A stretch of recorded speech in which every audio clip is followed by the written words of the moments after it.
Assalamualaikum. Bandung panas sekali, teman-teman. Bandung yang dingin aja panas, ya minta ampun. Nggak tahu kalau di Palembang, Bekasi, Surabaya, nggak tahu sepanas apa itu, Semarang. Oke, pada kesempatan kali ini saya ingin bahas tentang dua hal. Pertama tentang terminologi GPP atau grain per pound dan manfaatnya seperti apa, serta salah kaprahnya kayak gimana. Yang kedua tentang karakteristik busur mancu atau Qinghai. Ya. Oke. Yang pertama tentang GPP atau grain per pound. GPP ini adalah sebuah istilah ya, yang di dalam dunia panahan digunakan untuk menyatakan berat relatif dari sebuah anak panah ya, anak panah ini berat relatifnya berapa terhadap berat tarikan busur ya. Ingat, berat relatif ya. Gimana contohnya? Misalkan sebuah busur, katakanlah ini busur ini ya. Busur ini katakanlah berapa? 40 gram, 40 lbs ya, 40 lbs. Busur ini 40 lbs. Kemudian ada yang nanya berapa berat minimum dari anak panah yang bisa dipakai oleh busur tersebut. Kemudian Boyer menjawab 15 GPP. Ya. Itu artinya berat anak panah dari yang bisa dipakai ya, minimum untuk busur tersebut adalah 15 grain per pound. Pound dan lbs itu sama ya. Pound dan lbs itu sama. Makanya bisa langsung dipakai. 15 grain per pound itu artinya ya, untuk setiap pound atau setiap lbs beratnya dikali 15 grain ya. Yang tadi misalnya 40 lbs kali 15 berarti 600 ya, 600 40 kali 5, 40 ya, 600 grain. Nah, grain ini adalah satuan berat ya, satuan berat dasar selain gram ya. Grain itu dari biji ya, biji gandum, biji-bijian kecil, itu grain asal mulanya. Nah, konversinya adalah 1 grain itu 0,048 gram ya, kurang lebih. Jadi 1 grain sama dengan 0,0648 gram. Jadi hitungannya nanti 15 grain dikali 40 dikali 0,0648. Atau ada juga yang suka dengan membaginya ya, membagi dengan 15,43 sekian. Kalau saya lebih enak dibulatkan aja jadi 0,05 ya, biarpun mungkin selisihnya sedikit beda tapi hampir sama. Jadi kalau GPP ingin dijadikan ke gram, ya tinggal dikalikan saja, gampang sebenarnya. Kalau dia 10 GPP, 40 lbs, 10 kali 40, 400, itu dapat grainnya. Kali berapa gramnya, yaitu kali 0,648. Nah, berapa tuh? Hitung sendirilah, kurang lebih seperti itu. Nah, GPP ini digunakan untuk menyatakan berat relatif anak panah terhadap busur, terhadap berat tarikan busur. Bukan untuk menentukan ya, bukan untuk menentukan berat relatif anak panah, biasanya berat minimum ya. GPP ini biasanya dipakai untuk menyatakan minimum anak panah itu berapa beratnya, disebut GPP minimum. Tapi dia hanya untuk menyatakan, dia bukan untuk menentukan. Jadi kita tidak bisa menentukan berat minimum anak panah berapa GPP-nya, kita tuh nggak bisa, nggak tahu. Bukan dari GPP itu. GPP itu hanya untuk menyatakan. Kenapa pakai GPP? Jadi supaya satu busur dengan model yang sama, ya, dengan model yang sama, kita bisa memberitahukan berapa beratnya, ya, berapa berat minimalnya untuk semua berat tarikan. Untuk semua berat tarikan. Dari yang 20 lbs sampai 100 lbs misalnya. Biasanya minimum GPP-nya sama. Ya, minimum GPP-nya sama. Katakanlah 10 GPP misalnya. Jadi kalau dibilang 10 GPP, busur dengan berat tarikan berapapun, yang satu model, ya, satu jenis, itu sama berat anak panahnya. Berat relatif anak panahnya sama. Jadi tinggal diukur, tinggal dihitung. Berapa beratnya untuk 20 lbs, berapa beratnya untuk 50 lbs, itu bisa dihitung. Tapi untuk menyatakannya tetap sama, yaitu 10 GPP. Nah, tadi saya bilang GPP itu bukan untuk menentukan berat minimum anak panah, ya bukan, tapi hanya untuk menyatakan. Sekali lagi hanya untuk menyatakan. Untuk menentukan berat minimum anak panah itu 100% dari buoyer yang ngasih tahu. Nah, gimana caranya buoyer tahu berat minimum anak panah untuk busur yang dia buat? Ya, itu terserah buoyer, macam-macam caranya. Bisa objektif, bisa subjektif. Kalau yang objektif bisa dihitung dari efisiensi busurnya berapa, dalam berbagai GPP nanti diukur ininya, dilihat grafiknya misalnya. Kalau efisiensinya paling turun, jatuh misalnya, paling jauh jaraknya, itu bisa aja dianggap sebagai batas minimum, bisa saja kayak gitu. Atau subjektif, si buoyer nyoba-nyoba sendiri. Nah, misalnya dia coba 15 GPP rasanya gimana, 11 GPP rasanya gimana, 8 GPP rasanya gimana busur tersebut, sampai dia ngerasain, oh busur ini di 8 GPP nggak enak banget, ya, misalnya getar banget gitu. Biasanya pengaruhnya kan ke handshock, semakin ringan anak panah dia semakin handshocknya gede, ya, biasanya gitu. Jadi bisa kayak gitu juga caranya. Bisa juga buoyernya minta tolong archer, ya, melakukan hal seperti itu, dicoba dari anak panah 15, 14, 13, 12, 11, 9, 10, 8 GPP dicobain mana yang paling nggak enak. Nah, itulah batas minimum GPP-nya misalnya. Macam-macam lah caranya. Bisa juga ngarang, bisa juga buoyernya ngarang, bisa ya nggak, terserah. Yang penting buoyernya mau menerima garansi kan. Itu aja. Oke, itu adalah GPP alias grain per pound. Semoga jelas. Kemudian bahas sedikit tentang busur mancu. Oke, busur mancu ini, tapi ini bukan busur mancu ya, disclaimer.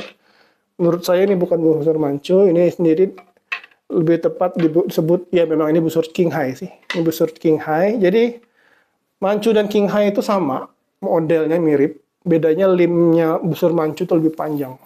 Ya, mancu itu adalah suku yang berkuasa di China, ya, di Tiongkok, setelah dinasti Ming, menggantikan dinasti Ming, yaitu dinamakan dinasti Qing. Dulunya namanya Jurchen, disebut juga kemudian Manchu alias Manchuria. Sejarahnya Google aja, saya nggak hafal sejarah gitu-gituan. Tapi kita ngomong busurnya aja. Nah, karakteristik dari busur mancu pertama, ya, siahnya yang sangat panjang, ya. Siahnya yang luar biasa panjang dibandingkan dengan model busur tradisional lain. Busur mancu adalah salah satu busur yang paling panjang, setara dengan Yumi, busur Jepang, ya. Tapi karakteristiknya berbeda. Mancu itu siahnya sangat panjang. Limnya juga panjang. Kalau yang asli limnya juga panjang. Ini mah model King High. King High itu Tibet kalau nggak salah. Tibetan King High. Ya. Modelnya persis sama, tapi panjangnya berbeda. Ya. Jadi kalau busur mancu itu tingginya bisa sampai 1,6 meter. Ini versi lebih kecilnya. Tapi memiliki karakteristik yang mirip. Pertama, siahnya sangat panjang. Kedua, BH-nya biasanya jarak antara handle dan string itu biasanya panjang tinggi 8 inci minimal ya. Kalau nggak salah dari sejarahnya itu bisa 9 atau sampai 10 untuk yang busur mancu. Saya sendiri belum pernah memegang busur mancu yang laminasi, belum pernah. Tapi saya pernah mencoba busur mancu yang fiber, ya full fiber. Oke, busur mancu ini antara kamu akan jatuh cinta atau benci, antara dua itu aja. Biasanya gitu. Kenapa? Karena aneh sendiri. Ya, aneh sendiri. Kalau busur lain itu kenceng-kenceng, busur mancu ini lambat. Kenapa lambat? Karena dia butuh anak panah yang berat. Ya, dia butuh anak panah yang berat. Kalau dari info Boyer segala macam, contoh Alibow atau dari AF gitu ya, atau dari Mariner, busur mancu laminasi buatan mereka membutuhkan anak panah minimal 15 GPP. Ya, jadi 15 GPP itu hampir sama dengan angkanya hampir sama dengan berat tarikan dalam LBS. Jadi misal ini 40 gram, ya, misal ini 40 gram. 40 LBS ya, ditarikan berapa misalnya yang mereka rekomendasikan. Berat anak panahnya itu 40 gram. Ya. Gampangnya seperti itu untuk busur mancu. Jadi misal busur mancu itu berat tarikannya 50 LBS. Maka anak panah yang diminta juga 50 gram. Bayangkan seberapa beratnya itu anak panah. Apalagi zaman sekarang ini anak panahnya ringan-ringan semua, 20-an, di bawah 25 gram rata-rata. Nah, kenapa busur mancu itu membutuhkan anak panah yang sebegitu berat? Karena yaitu pertama, karena siahnya yang panjang ini ya, menyebabkan dia punya energi potensial yang besar. Itu satu. Jadi maksudnya gini, kalau kita bandingkan busur mancu sama busur Turki, ya, pada LBS yang sama, ya, busur mancu akan memilih panjang tarikan boleh sama, tapi biasanya panjang tarikan busur mancu ini ya, saya belum sebutkan, itu sangat panjang. Ya. Bisa sampai 36 inci. Ya. Jadi balik ke energi potensial tadi. Katakanlah ini di 36 inci ya, busur mancu 36 inci. Berat tarikannya 40 lbs. Dengan busur Turki yang berat tarikannya 28 di 40 lbs, ya, tenaganya jauh lebih besar yang busur mancu. Jauh lebih besar, kalau diukur bisa sangat bedanya lumayan. Nah, dari perbedaan itu anak panah yang bisa dilontarkan itu jadinya memerlukan anak panah yang lebih berat, ya. Kalau anak panah Turki, busur Turki dengan LBS dengan model fiber ya, dengan bahan fiber itu bisa menahan 8 GPP misalnya. Maka busur mancu fiber itu minimal itu 15 GPP juga minimal banget ya. Minimal banget. Kemudian busur mancu ini karena dia besar, ya, dia berat. Busurnya sendiri berat. Karena dia berat, ya, hantaman pada saat kembali ke bentuk aslinya itu keras sekali. Ya. Kalau teman-teman yang pernah mencoba busur mancu fiber, full fiber, itu pasti tahu, pasti ngerti apa yang saya bilang. Tapi kalau kita ngomong keunggulan, busur mancu ini unggul di penetrasi, sangat unggul di penetrasi. Ya. Pertama, walaupun dia relatif pelan dibanding yang busur-busur kencang lain, kayak busur Turki, busur Korea gitu, dia menerbangkan anak panah yang cukup berat dan itu sangat berpengaruh pada saat mengenai target. Ya, pada saat mengenai target itu sangat berpengaruh. Jadi kalau baca-baca sejarahnya gitu ya, ada tertulis katanya pemanah Manchuria itu bisa membunuh banteng dengan sekali tembak. Ya, bisa membunuh banteng dengan sekali tembak. dengan satu arrow ya, dengan satu anak panah dia bisa membunuh banteng. Saking beratnya anak panah dan saking dengan apa kekencangan yang relatif itu, dia dia apa dia bisa zaman dulu ya, kita ngomong zaman perang, dikatakan dia bisa menembus 2 orang prajurit sekaligus.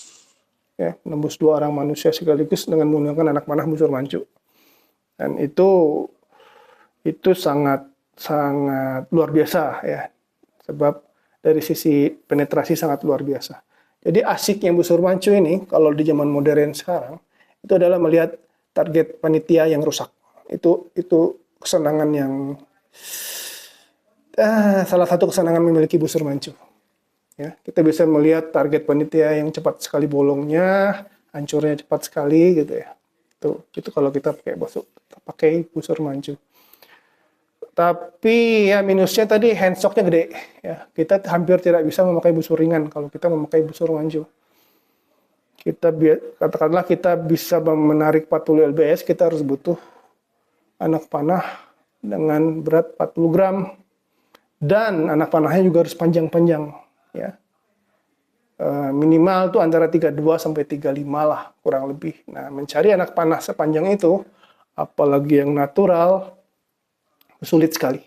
Itu relatif sulit sekali. Jadi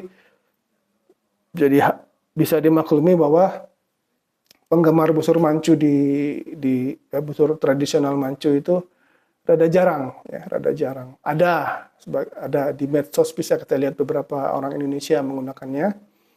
Tapi sangat jarang. Dan pembuat busur mancu laminasi lokal itu belum ada.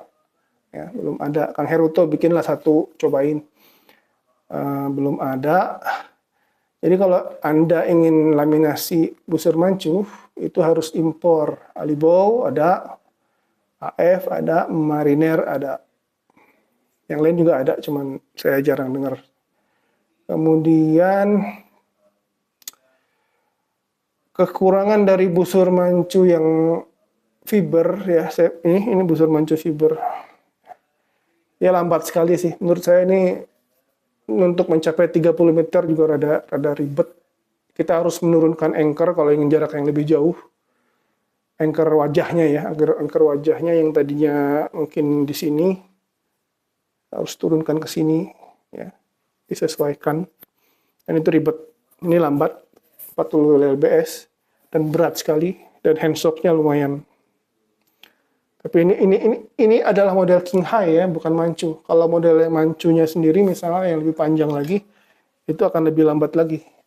Dia hanya akan lebih cocok untuk jarak-jarak dekat ya. Jarak-jarak dekat tentu saja bisa saja jarak jauh, cuman jadinya melambung tinggi dan lumayan. Sebuah cerita tentang busur mancu ya. Bukan sebuah cerita ya. Nah, pasukan Manchuria itu tidak mengenal yang namanya speed shooting. Ya. Mereka bisa memanah cepat, tapi mereka tidak mengenal yang namanya memanah shower shooting yang berulang-ulang. Di catatan yang ada di mereka seingat saya, setahu saya tidak ada namanya shower shooting. Kenapa? Tadi sudah saya bilang, sekali tembak juga mati. Ya, sekali tembak juga, boom, udah hilang, habis. Banteng mati, orang jebol 2 orang bisa gitu ya, zaman dulu gitu ya. Sedangkan kita tahu shower shooting itu kalau dari buku Arab Archery kalau nggak salah, itu dibuat oleh seorang pemanah ahli yang kata beliau dia tidak bisa membunuh satu singa dengan satu tembakan. Ya. Jadi dia menggunakan tembakan berkali-kali sehingga terciptalah seni shower shooting. Ya. Jadi antara sebuah budaya dengan budaya lain itu bisa berbeda sangat jauh. Seperti di Manchu dan versus Turki, Arab gitu ya. Yang satu pakai shower shooting, yang satu nggak butuh. Karena kondisi mereka berbeda gitu. Oke.